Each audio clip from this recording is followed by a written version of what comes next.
Those 50-degree weather days that we've been having this winter aren't going to last. Winter safety is really on our minds. You should be preparing now and actually thinking about winter safety before the bad weather gets here. With me today at Barnstable Fire Department, Captain Rob Cecil. Rob, it's been beautiful out there all winter so far. Yeah, we've been pretty fortunate so far this winter. Right, but it's going to come. It comes every year. Sometimes it's as late as March, but there's a lot of winter safety things that the fire department really wants people to understand and kind of think about and prepare for. So let's start with, obviously, no ice on the ponds, but no ice on the pond is really safe, is it?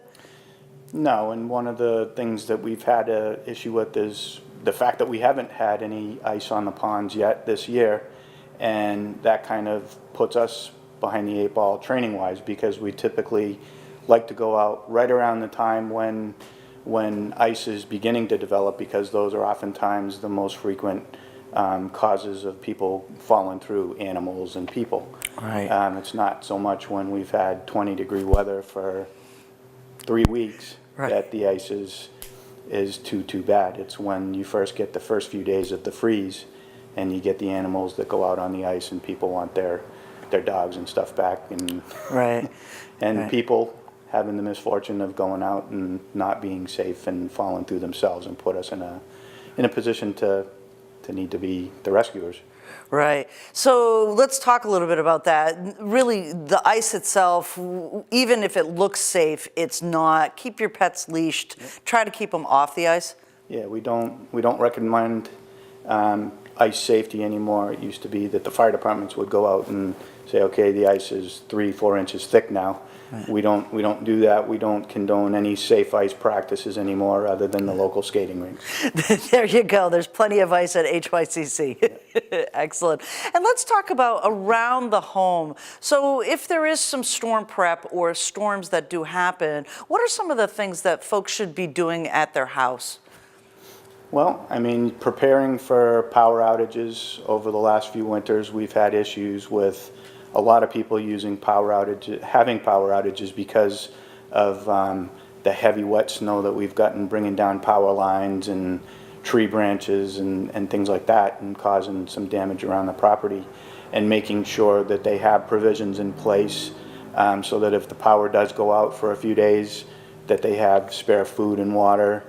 The use of a backup generator is a good idea, as long as it's run appropriately. We don't want to see people running gas-powered equipment in the home, causing issues with an accumulation of CO. I mean, it happens, you hear about it on the news all the time, about people running power equipment after a storm and having deaths or near-death experiences because of CO accumulations, carbon monoxide in the home. Right. So those always have to be vented. You can't even put them in a garage. They should be outdoors. Correct.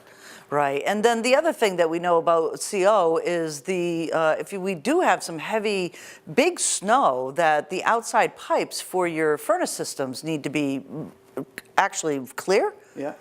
And generally we don't have feet of snow. I mean, it has happened where we've had several blizzards over the last few years, and you get the major accumulations, but just having windstorms where you get the drift, and having the vent pipes coming out of the side of the house get caked up with ice, making sure that people are going around and cleaning a pathway to the vent pipes and clearing any ice and snow buildup from the pipes, so that they don't have the CO being backed up into the home. Right. And talking about clearing paths, one of the most important ones is a path to the fire hydrant. We usually recommend that if you are in decent physical condition and can do it safely and in good health, to help your neighbor out and help yourself, to shovel out the hydrants or use your snow blower for the hydrants to clear around them, so that we don't have to try and shovel them out when seconds count. Right. In my neighborhood, I know that we've got a decent network of people that go and shovel out the closest hydrant to their home and their neighbors, and it's a good thing to try and practice looking out for your neighbors under any event. Right. So, especially in times of weather events and disasters and things like that, to be watching out for each other. Right. And let's talk a little bit about vehicle safety at this time of year. We had, I believe, earlier this year, a real incident of black ice all of a sudden. Well, how do people prepare for that, or how do they recognize black ice? Seems like maybe they don't prepare for it, and that's what the problem is. Right. The thing is that when you first get the first few freezes of the winter, you can get an accumulation of black ice on the streets and roads and stuff, and they might not have gotten out to sand or salt the roads in time, or because of the rapid development of it. And people just need to be aware that they have to drive safer and take that kind of thing into consideration, that when the temperature fluctuates right around freezing and below, that you get those buildups, and it can be a potential problem if you're not accustomed to driving under those conditions the first time again each winter. Right. And one of the other things that has been, we see the state police post this on Twitter all the time, is people don't clear their cars off.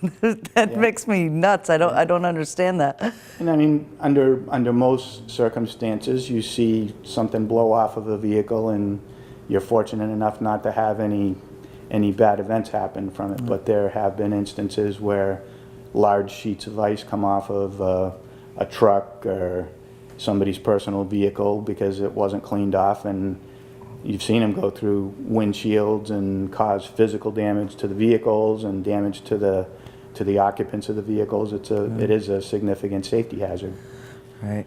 And one of the other hazards that we've noticed also on the roads is people aren't clearing their windshields and their windows as well. I think you still need access in winter for visual in your cars.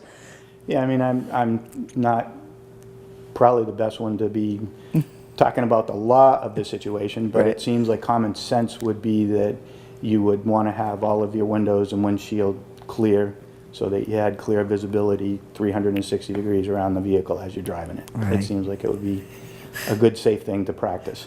Exactly, and that's really what it's all about in the winter, is slowing down and taking some safety precautions to begin with. Anything else you want residents to know about preparing for winter or being safe during the winter? Well, I would say, again, one of the most important things is that we're generally only a phone call away, but with that being said, you want to look out for your neighbors. If there's somebody that is housebound and you haven't seen them in a couple days or whatever, to check in on them and see what they're... Sorry, I'm going to have to go. Okay.